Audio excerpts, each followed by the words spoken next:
ఎవరికి ఎవరు ఈ లోకములో ఎంతవరకు మనకి బంధము?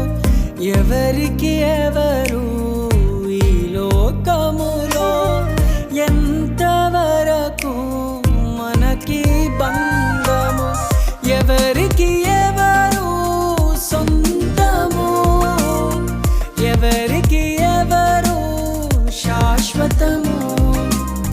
ఎవరికి ఎవరు సొంతము?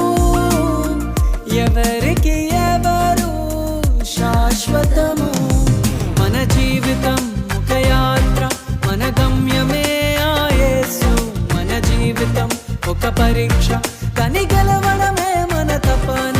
మన జీవితం ఒక యాత్ర, మన గమ్యమే ఆ యేసు. మన జీవితం ఒక పరీక్ష, కని గెలవడమే